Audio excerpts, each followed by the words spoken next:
So, when the publisher asked me to write this book, uh, the issues were slightly different than what China faces today, although not everything has been addressed. So back in 2015 and 16, people were talking about, well, China's economy collapsed because there was capital flight, the reserves were falling below 3 trillion. So the markets were very nervous about what was going on there. And so I was approached and asked to address these issues. And so my book largely starts off by addressing the shadow banking industry and the associated debt issues with that. And then I also discuss other areas such as the shrinking labor pool, the tensions between U.S. and China that could lead to a trade war. So I try to talk about all the areas that people say are vulnerabilities of China, and then I more or less discuss how China's policymakers are addressing them, and then talk about possibly how could China maybe actually surprise on the upside, given that Beijing has been very proactive in trying to upgrade the economy from being a middle income economy to what they hope to be, a rich economy like the U.S. someday. And so they have a number of initiatives there, which I'm sure a number of you are aware of.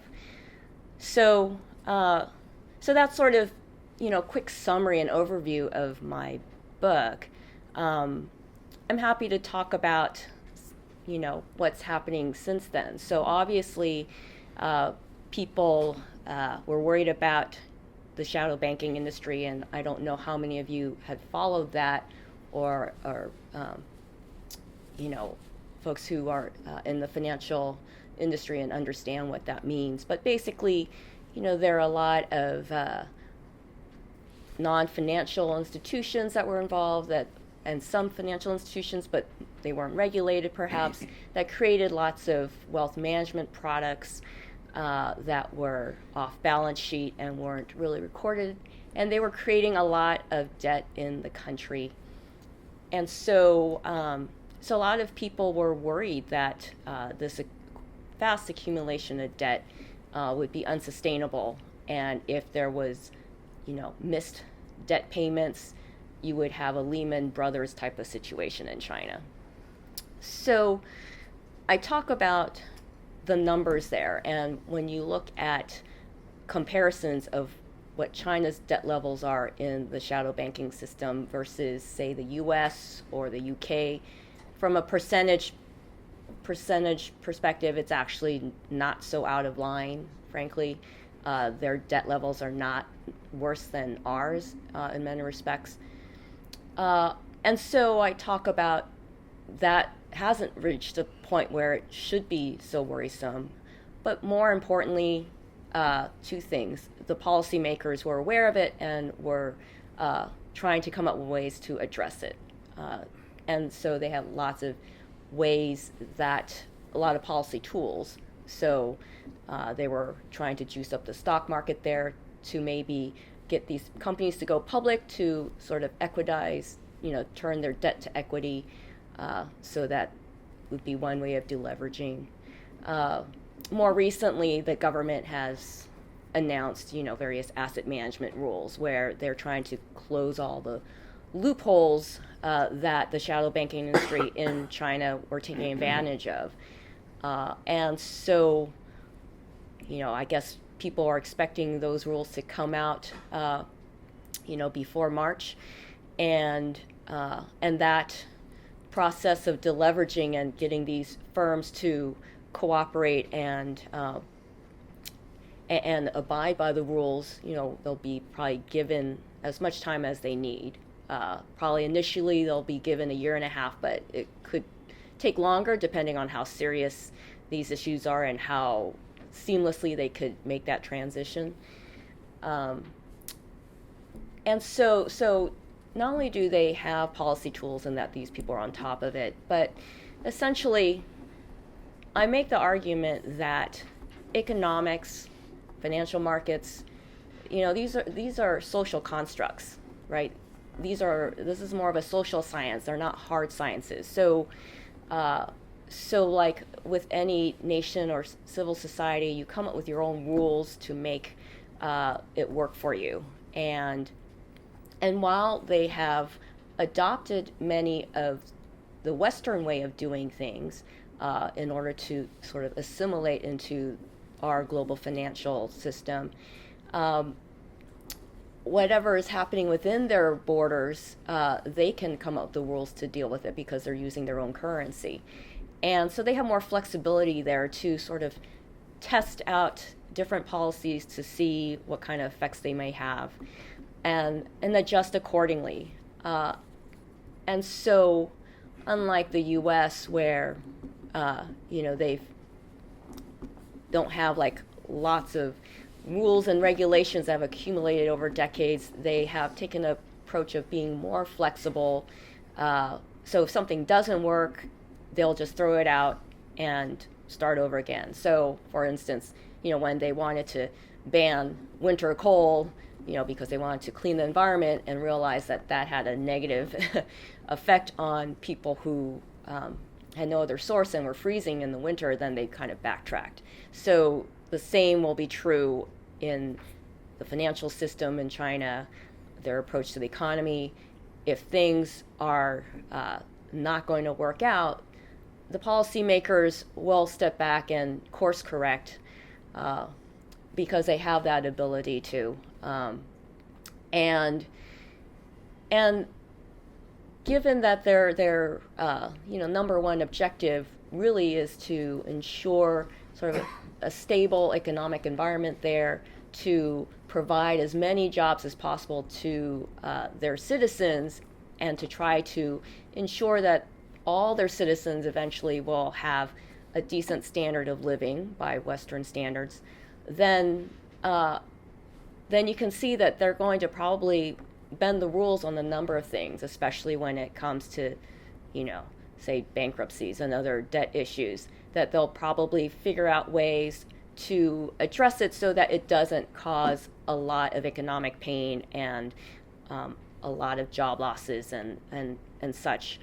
Because their primary concern is not about profit making per se, but more about ensuring social stability and harmony there, and so from that standpoint, I would say that whatever happens, whatever is thrown China's way, they're going to bend like the bamboo. They're going to deal with that problem in probably a very unconventional way by our standards, and ensure that the economy doesn't collapse.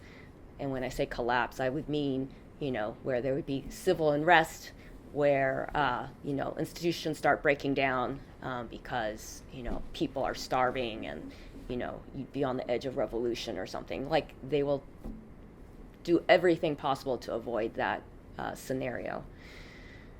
So from that standpoint, we could say, okay, there's probably limited downside there. What could be on the upside? Well, China, as we know, has been catching up on the high technology front. The government has been pouring, billions into R&D research in a number of areas, whether it's environmental research, technology research in material sciences to biotech.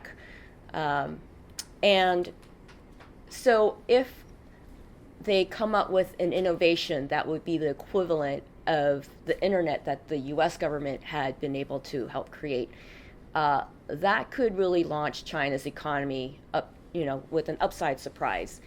And given that the sciences is an area that they heavily promote with their young people, they certainly graduate more students in the STEM categories, and so with more people working on these types of issues, it's entirely possible that they come up with some breakthrough technology that could really,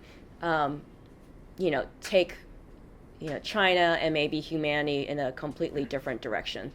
And that would be, the best case scenario. We don't know if that will happen, but it's out there as a possibility. Areas where, could be dangers for China.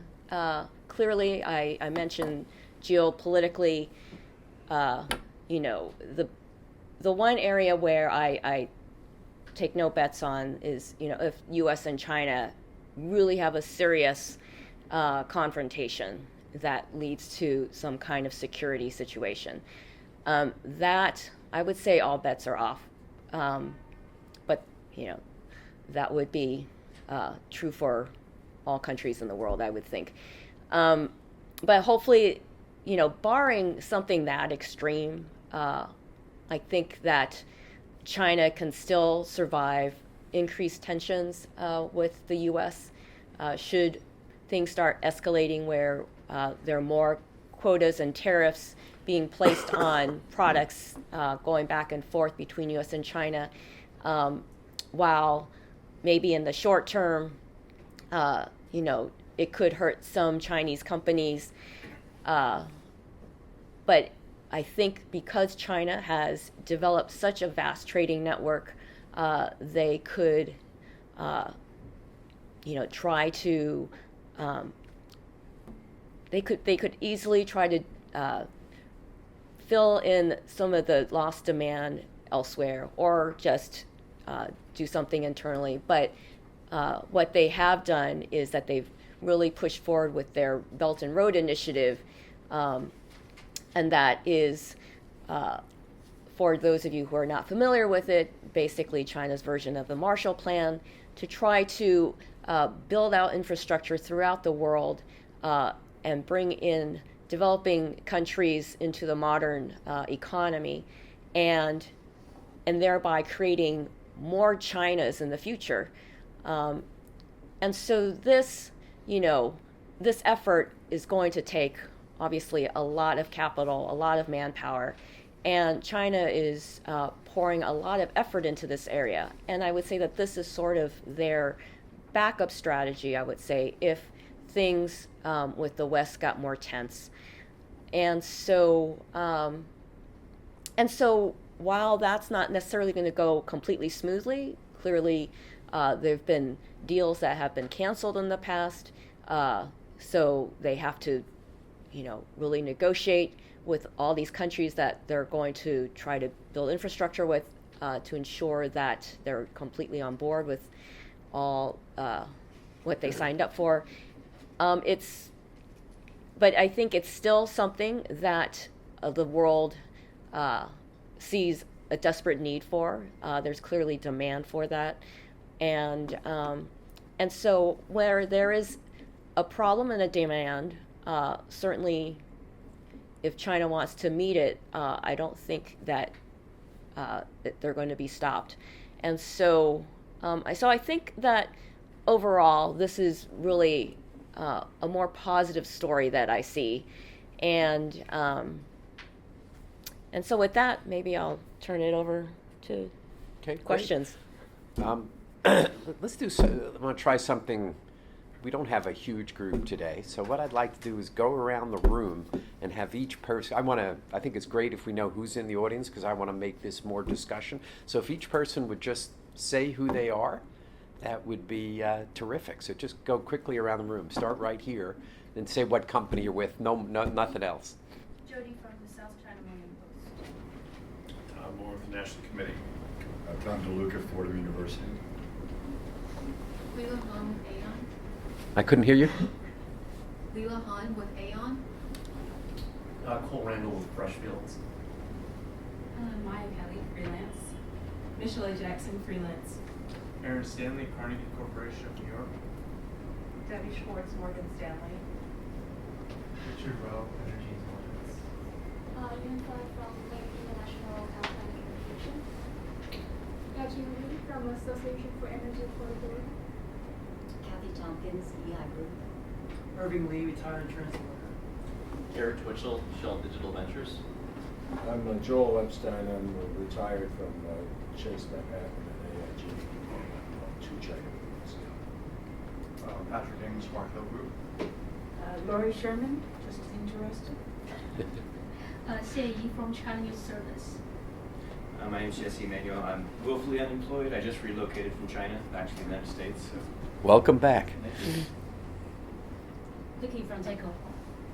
Raymond Wong from the Law of Wong Research. Peggy Blumenthal, Institute of International Education. Margot Landman, National Committee. Finn Hawkinson from Executive Intelligence Review. Great. So a lot of financial folks and some others mixed in. Talk about you've talked about kind of potential scenarios for collapse. Talk about, we saw about a year and a half ago, real disruption in the Chinese stock market. Where it made the disruption we saw day before yesterday seem minor. Talk about is there any risk of contagion, and why is the Chinese stock market divorced from the Chinese economy in terms of, the Chinese economy is kind of like this or like this, and the Chinese stock market is just like that? Well, couple things. So the Chinese stock market is much smaller part of the GDP than, say, the U.S. stock market of ours. You have also, far fewer investment management firms there, managing less money relative to what we have here. And I think that, China's stock markets, they represent a very small handful of companies. Most of them are SOEs. A lot of the growth in China have been from small private companies that are not listed on Chinese stock markets. And so, they're driving Chinese growth there, but that's not necessarily reflected in their stock market. And, relatively speaking, far fewer people have their money in the stock market than, say, perhaps U.S. People having our money exposed in the stock market, whether it's via pension funds or insurance or other areas. So with the Chinese, a lot of people have put their extra wealth in real estate as opposed to the stock market. So it's somewhat decoupled that way. I think that stock markets in general tend to be volatile because they're all about perceptions, and unless you have some big players there that can sort of control the volumes and sort of the direction, it could be sort of chaotic. And so if volumes are smaller in China, then certainly it's apt to be more volatile. And so I think that that will change over time, but they haven't been around as long, and so I would say that those are what I think are sort of the major reasons why. And it's divorced from the economy, that you get great economic data and the market just ignores it. Well, I don't know if it's necessarily divorced. What you have is you have a lot of people in the stock market that are just retail investors. They may not be very well versed in economic languages. They're probably not watching all the economic data. A lot of retail investors, as you know, are momentum traders. They probably just are in for the quick buck. They're not necessarily looking at fundamentals. So you're not going to necessarily find a close correlation there. So I think that's part of the reason why. And even today, even in the U.S. stock markets, right? People can argue, well, the fundamentals seem fine. Like, why is it suddenly so volatile? And went up too fast would be the argument that we'd hear from some of our fund managers. But what's interesting is I remember in Taiwan when we had a kind of a crash in '87, and then in 2008 when Lehman Brothers failed. What we had was serious social unrest that, Taiwanese who had lost money in the stock market came and demonstrated in rather large numbers. And in Hong Kong, you think Hong Kong, the home of capitalism, they felt they had been misled in the purchase of some of these products. And ultimately, the Hong Kong government actually had to step in. We don't get that I guess in 1933 we got it, but we certainly, when we have these flash crashes, we don't see demonstrations. But in Asia, we do. I wonder if the Chinese government worries about that. I think the Chinese government worries about anything that can trigger unrest. And certainly people who have demonstrated in China were demonstrating either really bad pollution in their areas or having their homes seized, any number of things that are related to their well-being. If there was more people invested in the stock market, the lower levels, then certainly that could be a possibility. But I would think that at this point, people that play in the stock market probably are more sophisticated and probably have extra cash, and so aren't as, I guess, hurt as much if it had crashed. But certainly some people would be hurt. But I think that, the Chinese government,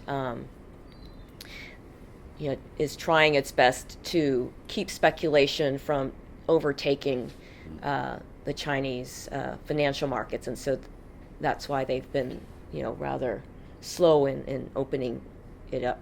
We have Chinese in the audience, and we have Americans who've lived in China. How many of you have been offered a product, a wealth management product, with a guaranteed rate that far exceeds anything that could have been obtained without taking on high risk? So somebody comes to you and says, all right, I absolutely will give you 25% a year. You mean in China? In China. In the United States, where we've also been offered those products. In the United States, it's tough to offer those products. Really? The SEC. Unless if your name is Madoff. Mm-hmm. Yeah, but it's tough. The way the SEC regulates it, it's pretty tough to seriously market. But in China, literally, on your phone every week, you're offered this kind of product. Am I the only person? Is it because my phone is somehow with that Beijing number in the back? Maybe they know I'm gullible. Yes, I have clients who business executives from China, and they come here looking for investment opportunity. And when they ask what's the return rate here, I say 10% will be considered risky. Actually, they said no, lower than 50%. No. Right. Exactly.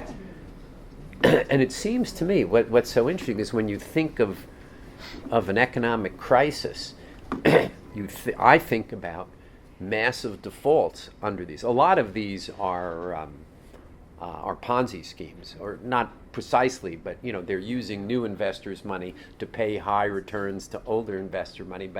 And the Chinese CSRC doesn't really regulate these well. I mean, I think it's such an interesting kind of high risk way of operating, and people are constantly offering you this stuff. Well, that was part of the shadow banking system. Yeah, that still is.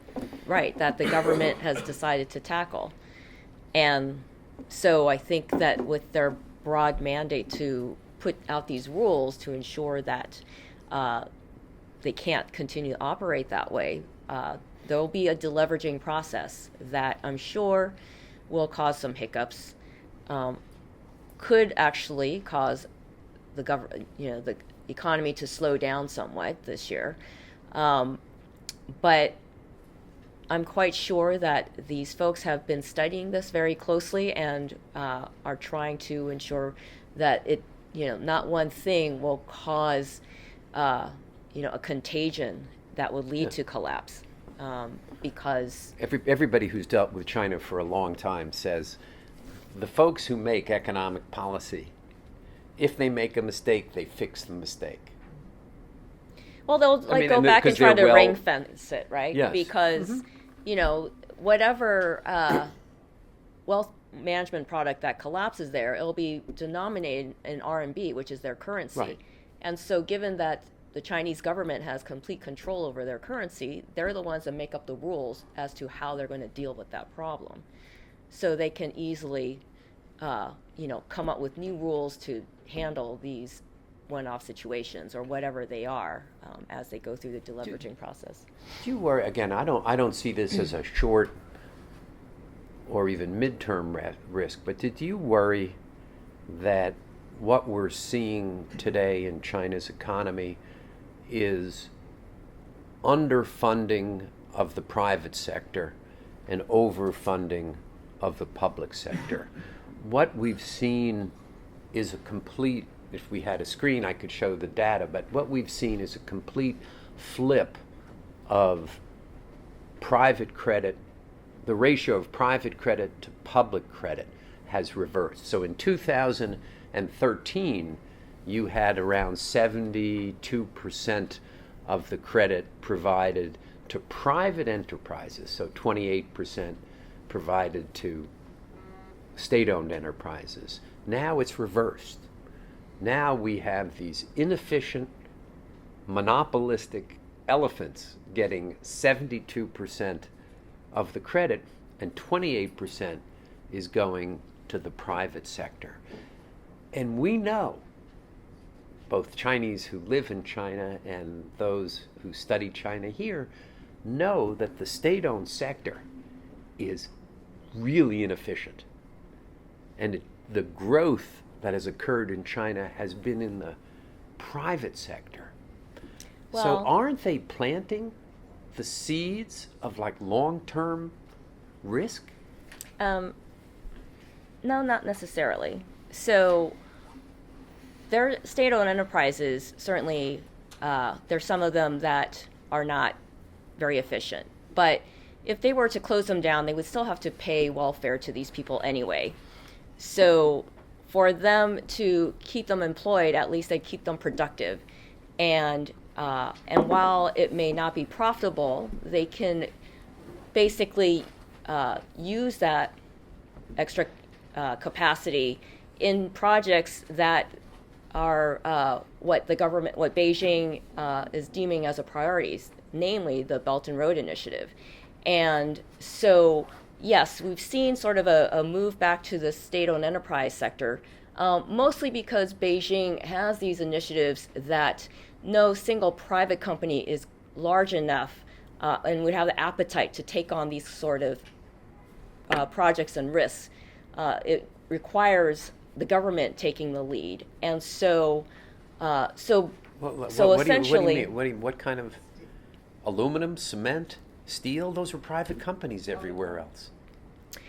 they have both private and public, right? And so I would the say overcapacity, in other words, the massive overcapacity that exists in China, which is Are in not the only public. destructive to China, it's destructive to the rest of the world, is because of this provision of credit, unlimited credit to state-owned enterprises.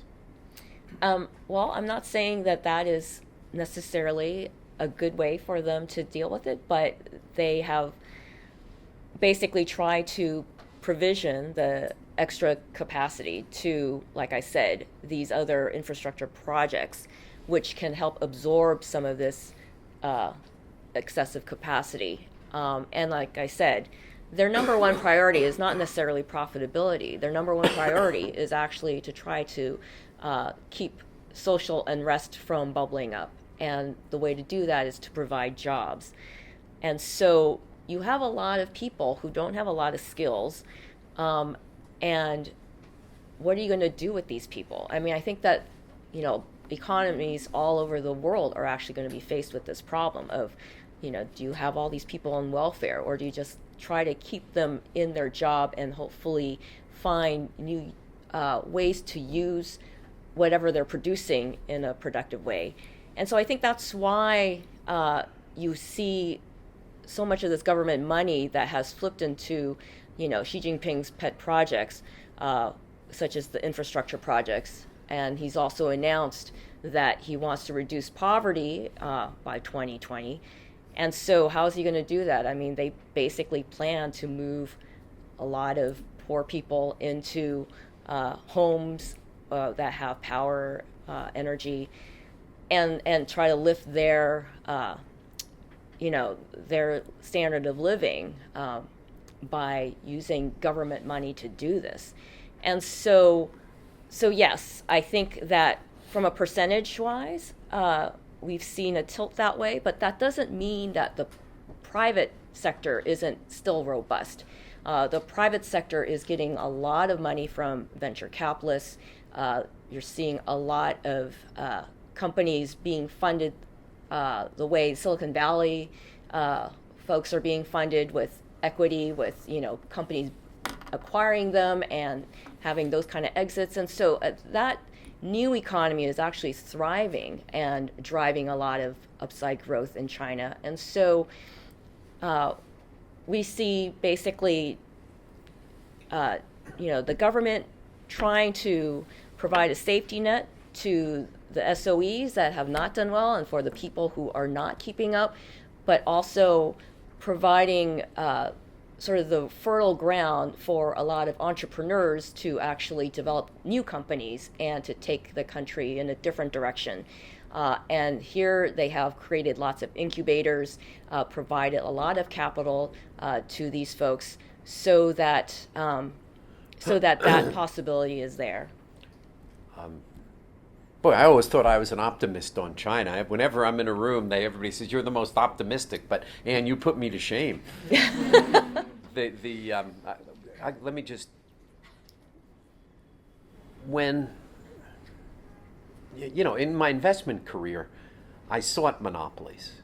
Monopolies are great for investors because your profit margins are guaranteed. You don't have competition. You can provide cheap service. Nobody can come in and compete with you. It's a wonderful thing. It ain't great for the consumer and it ain't great for the economy, but it's great for the investor. When the Chinese government looks at these sectors that are inefficient and monopolistic, and their solution is merge the two oligarchs to become a monopoly, something's wrong. That is not good economic theory. And it's ultimately going to be it's going to tamp down economic growth and create troubles. Now, I agree with you that they're all, the people who make the economic policy are really smart. They're really well prepared. The organization department of the Chinese Communist Party makes sure that these folks have gone through incredible training before they reach the top.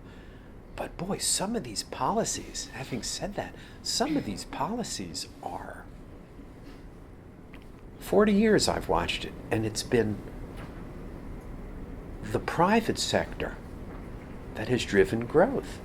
And what I'm seeing is yes, there is the venture, there is the equity side, but you always need debt. And the private sector, the public sector is chasing the private sector out of the debt markets. And I see it in businesses that I look at, and it's troubling.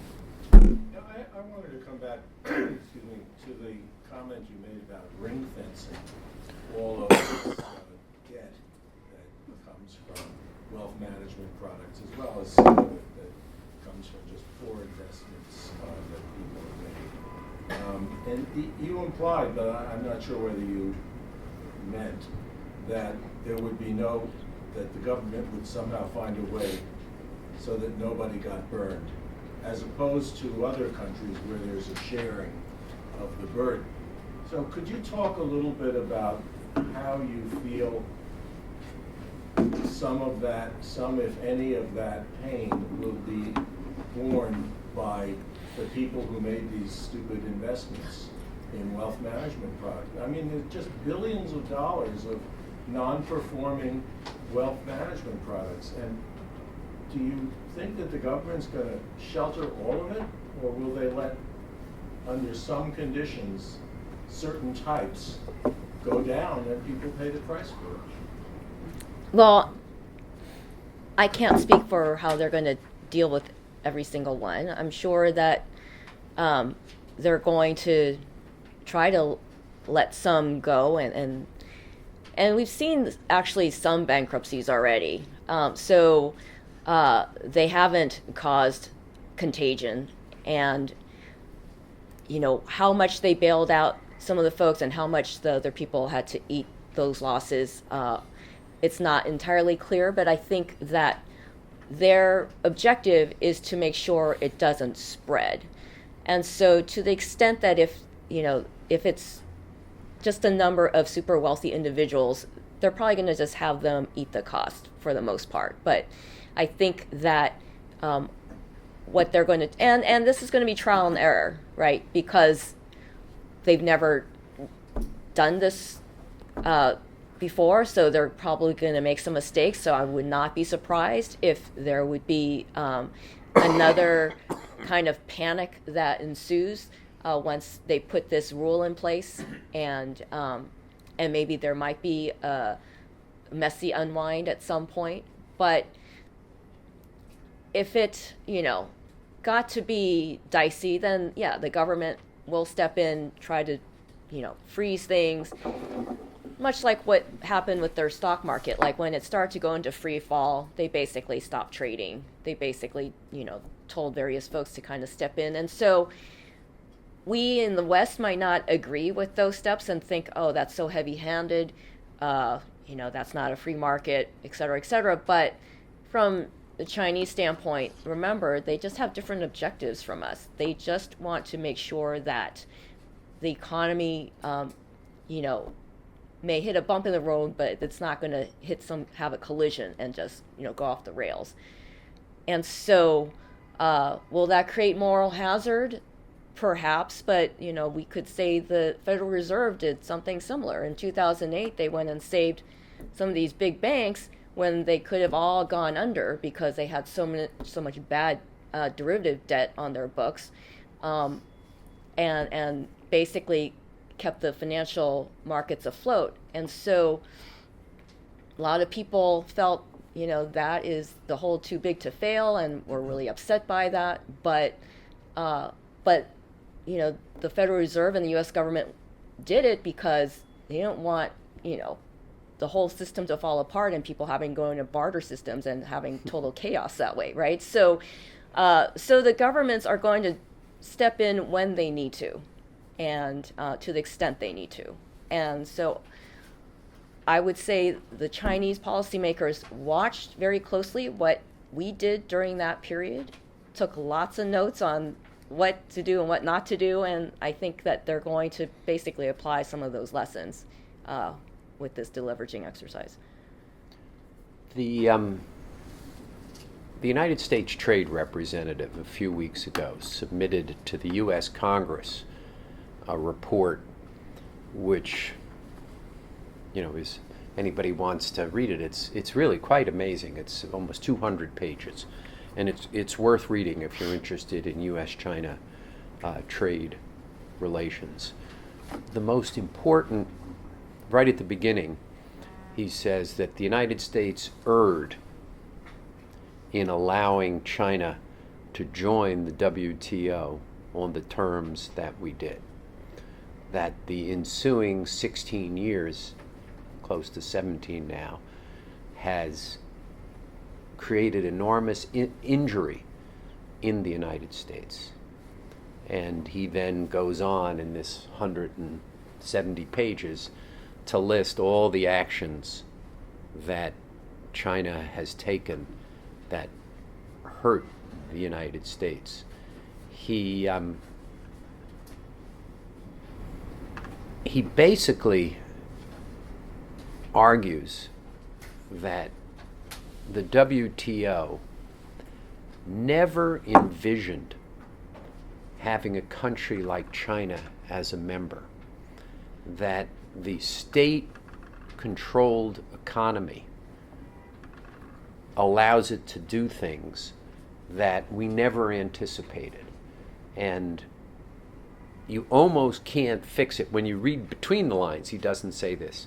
You can't really fix it through WTO mechanisms. It's a fascinating read. I mean, it's really, if you're interested in U.S.-China relations, I almost think it's that and the national,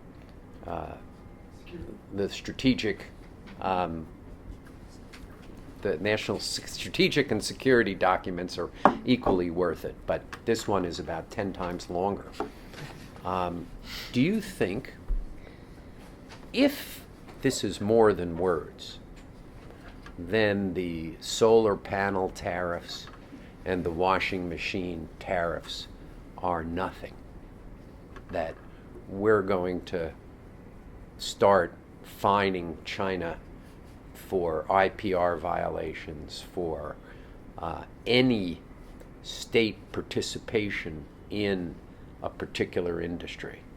So, you know, we already have steel and aluminum and cement and building materials and telecommunication. I can just go on and name it. It'd be most of the economy. Is there a risk to China's economy, which you do mention in the book, that kind of the U.S.-China relationship could really derail China? There's certainly a risk. I think any trade war, you're going to create risks that's going to hurt both the U.S. and China. And this is going to restrict flows of information, flows of commerce, and it's going to make things, much more difficult for citizens of both countries because it's going to create inflation, it's going to cause unemployment. But I think that what I talk about in my book is that if the U.S. decides to go down this very extreme route, China can still survive this. So China's actually already been denied various acquisitions. China tried to, buy semiconductor companies, try to,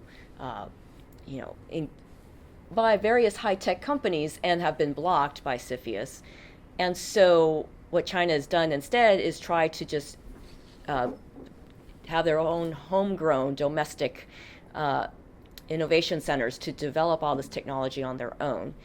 And China, I think, has gotten to the point where they have that capability to do that. Yes, it's probably going to take them longer, but they have the brain power, the manpower, the willpower to pursue this route. So I think that if the U.S.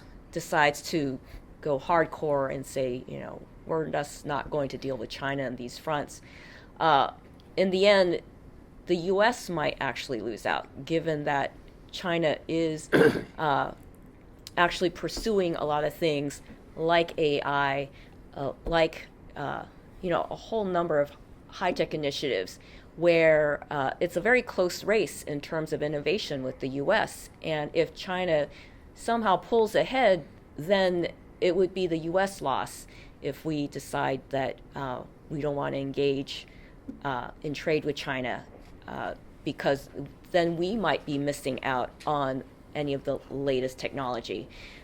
So I would, I would say that it's not going to be a pretty picture if the U.S. decides to pursue this, but I think that given what I've seen in terms of what China's developed in terms of their capabilities, they're quite capable at this point, I think, of replicating a lot of this on their own.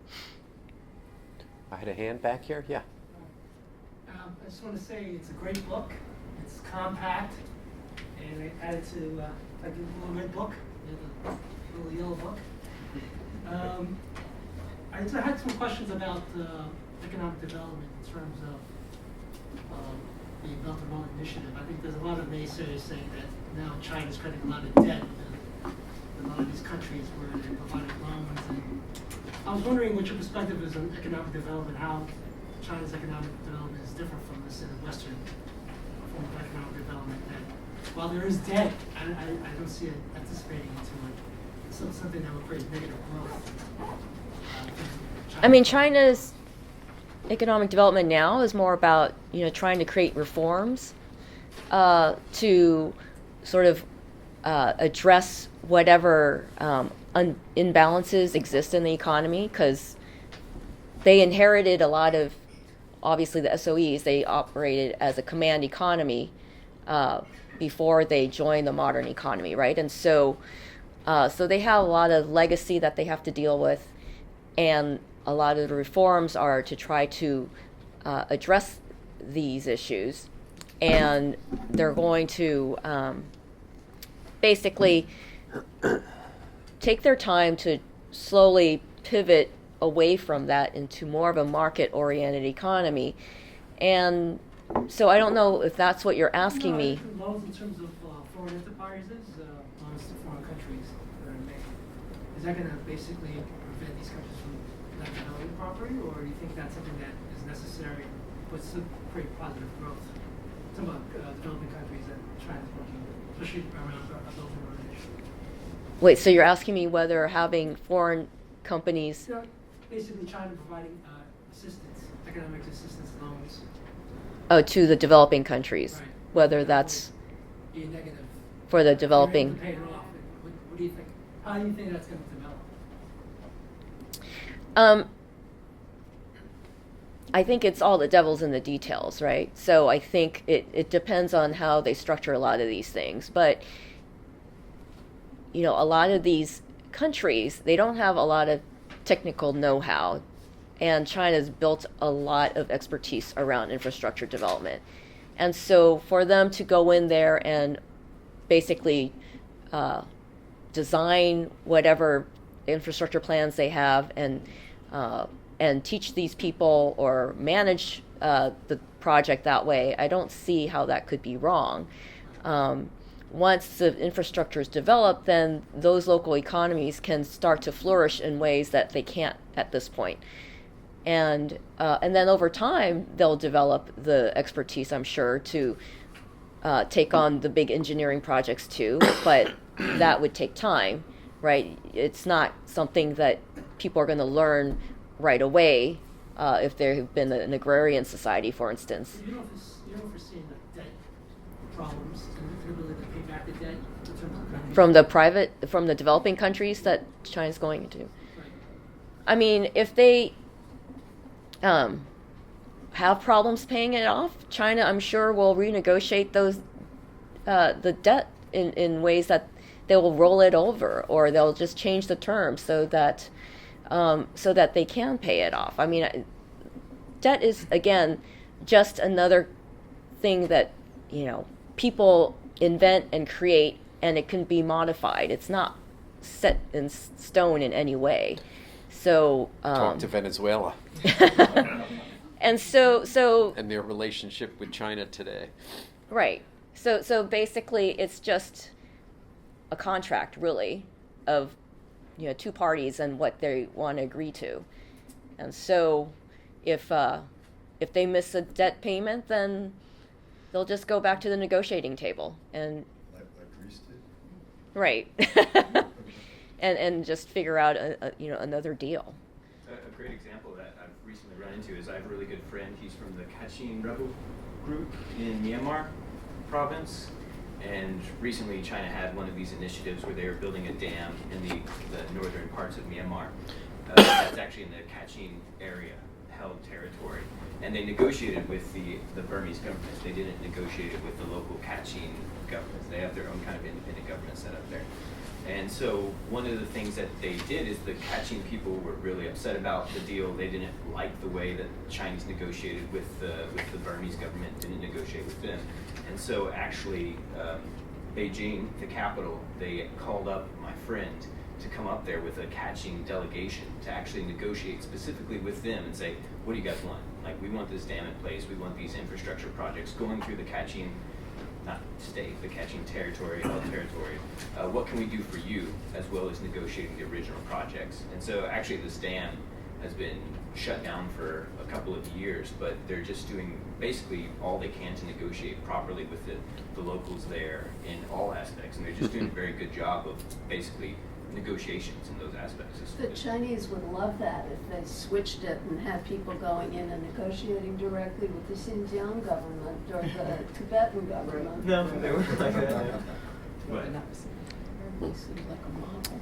Peggy. Yeah, one of the more unusual retaliation strategies that I've read about recently, if we get into a trade war, came from the Global Times, and I don't know what you think of their relationship to the Chinese government, but they said if the U.S. Starts slapping on tariffs, we can just stop sending Chinese students to the United States, which was an interesting idea and terrifying to the U.S. higher education community. But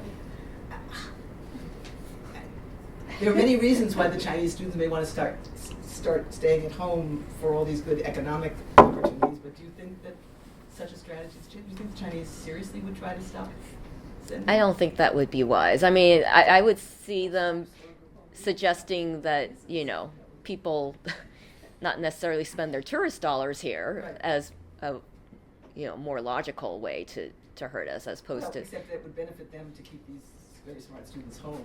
Except if they're there. I mean, I guess what I'm saying is this just a thing that they threw out just to seem entertaining, or is it a trial? Well, words are cheap, right? So, so they could throw all kinds of things out there, and they may not follow through with it. I'm more worried, Peggy. I think I circulated, and you saw some of the language in the national security strategy and the national defense strategy, which talks about the universities and Silicon Valley as engines of entrepreneurship, which are stolen by foreign students. So, especially in the STEM area, it didn't say so, but you could easily add the next sentence by saying, well, we need to restrict Chinese students in STEM. Now, I called the chairman of universities I know. I said, I hope you guys are standing up and screaming that this would be catastrophic for the United States. And I think they were. I think they are, but I think also there is heavy screening of visa candidates coming from China and from some other countries. On the other hand, an awful lot of Chinese students are coming now not in STEM. I mean, it used to be, it was all STEM. Right. But now, kids are just coming. They're much less worried about the non-STEM students. But it was quite a jar. When I read, it was very jarring. Yeah. Very jarring. Tom? No, it's just, it's very interesting what you're saying, that it sounds a little charitable in terms of China's approach. Of course, the U.S. has a long history of feeling it's being charitable to the rest of the world too. And I just wanted to connect that. You made a comment before, but I'm not sure I caught what you meant by it. Something about under certain conditions, China would create other Chinas. Do you recall what you said? Because I'm not. I was wondering if, in relation to the.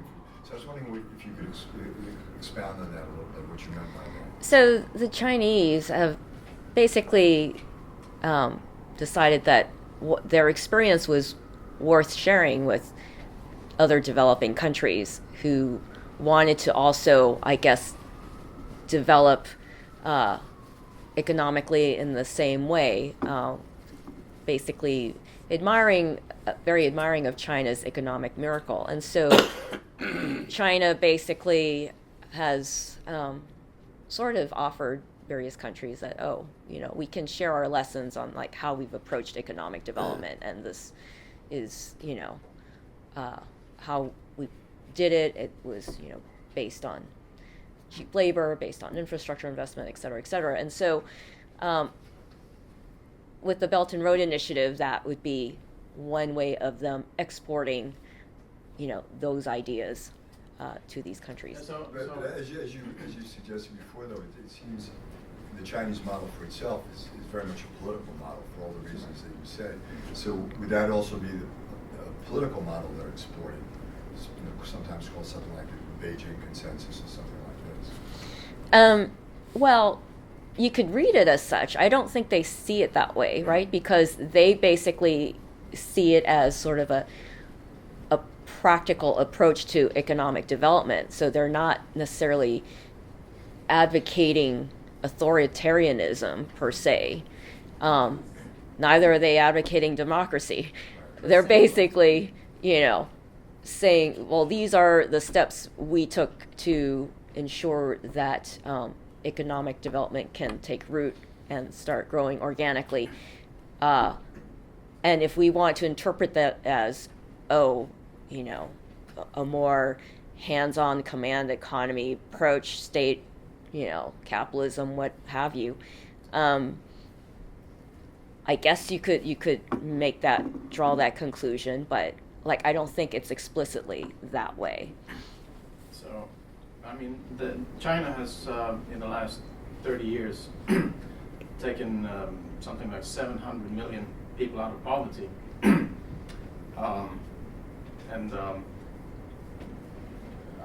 I think the United States has maybe put 20 million people in poverty instead, as comparison. But when they go into countries like Syria or Libya or places where the United States and Great Britain have destroyed, you can say that in their mind, the opposite of war is development, and they are spreading development across the world.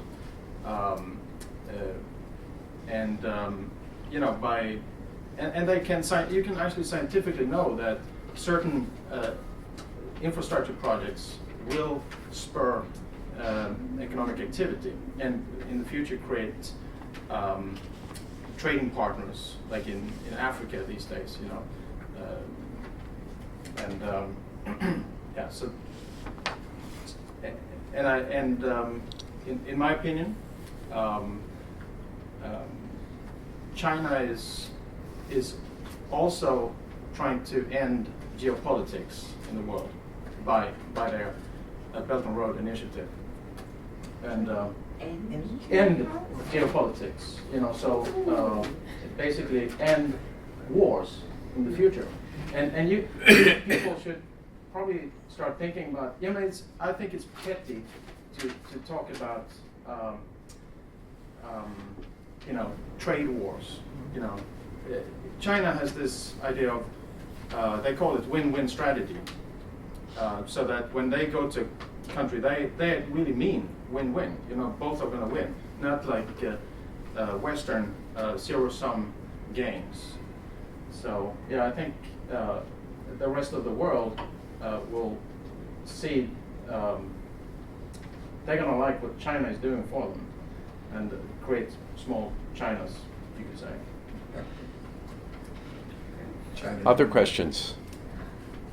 Patrick, you've been quiet. How do the markets fit into all of this? You worked at a Chinese organization for a number of years. I work for a big conglomerate. So the good thing about the Chinese stock market is the Chinese regulator, the CSRC, the Chinese SEC, is like a risk manager. You can't make more than 10% a day, and you can't lose more than 10%. You can't make more than 10%, and you can't lose more than 10%. So it's dislocated from the Chinese economy because there's only, on Shanghai there's 2,100 stocks, and then on Shenzhen there's 4,000. But that's going to increase every year. Last year there were 340 IPOs. That's going to get higher and higher. But it's funny you mentioned the whole One Belt, One Road. I actually think China needs the Belt and Road to feed its commodities. So CITIC has storage facilities for commodities. So China right now has 26 cities with 26 MTR systems. With what? 26 subway systems, metro, Mm-hmm. right? By 2020, do you know how many they're going to build? 40 new systems and 40 new cities. That's $900 billion. Right? No, you need transportation. You don't, we have a screwed up system here, the Q line that took 20 years. It's great. Is it really? Oh, yeah. Well, look at all the stoppages now, But so you have 40 new cities, 40 new railroads. So let's say there's another 200 million of middle class coming out now. By 2020, President Xi wants 550, right? Let's just say gets 200 of that. You give that 200 million people Hong Kong square footage living, which is 100, 200 square foot per person. You don't have enough housing in China. There's a reason why for overcapacity. And then many of the SOEs didn't close their Northeast operations in Shaanxi, the coal companies. They need overcapacity to keep commodity pricing down. There's not enough commodities to feed the China growth engine. So they need that Silk Road developed. If you find out where they're putting their money, they're trading for commodities, a lot of royalty agreements. So if they default on their debt, they don't pay their debt back, it's a trade-off. So debt is a social science that can be restructured and recreated to feed what China needs. That's actually pretty savvy. So that's my view.